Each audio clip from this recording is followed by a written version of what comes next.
St Kitts doesn't really fit into what I would call the fly and flop holiday mould. Unlike some islands, it's relatively new to tourism and still largely uncommercialised, and for me that really is a big part of its charm.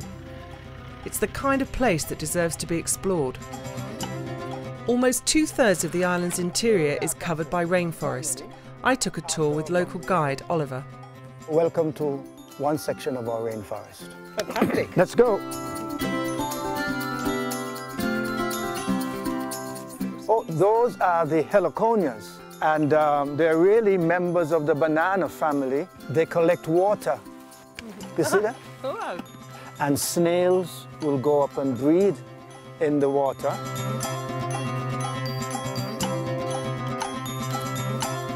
Now look up and look at all the wonderful plants you're seeing. Those plants are called epiphytes, and they are varieties of ferns, philodendron, bromeliads.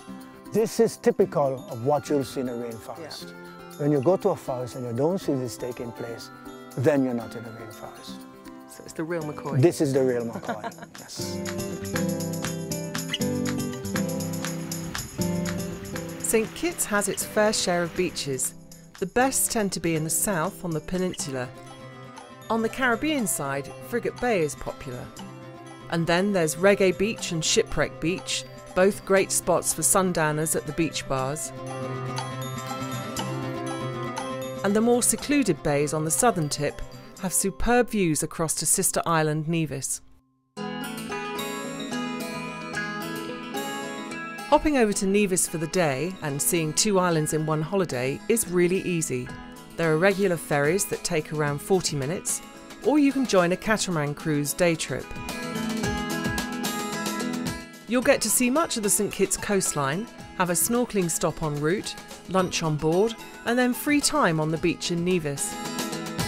Whichever way you come to Nevis, this is an island definitely worth exploring. You could lie on the beach, and Pinny's Beach is a pretty good beach to lie on, but I think it's worth getting out and about.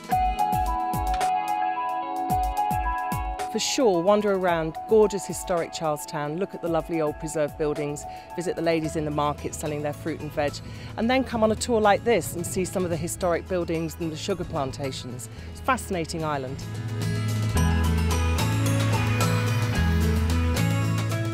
Back on St Kitts, I went in search of gentler pursuits.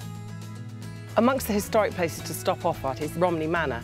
It's a beautiful building, gorgeous, gorgeous gardens, and you can see batik being made as well.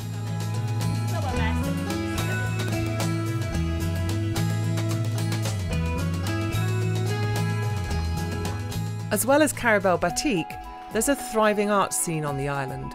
Local artist Kate Spencer, for example, exhibits in her own studio next to Rawlins Plantation, as well as in Basse Terre.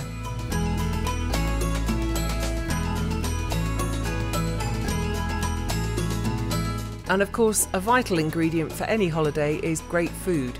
As you might expect, the seafood here is particularly good. I have a lobster dinner in front of me from the Sprat Net. It's one of those places you've got to come to. St Kitts is all about eating out in the local restaurants. Don't just stick to the hotels, you're missing a trick. This looks delicious. And after dinner, if you're looking for the action, head back down to the beach. Shiggity Shack on Frigate Bay is a popular spot with tourists and locals, especially on Thursday and Friday nights. More lobster, rum punch, bonfire on the beach and fire eaters. What's not to love? A night down here on the strip at Frigate Bay sums up all that's great about St Kitts to me. I've been liming, as they say, mixing with the local Kittitians. I've met some expats, I've met lots of holiday makers, and it's just so unforced, so friendly, so genuine, and so uncommercialised. It's a real gem.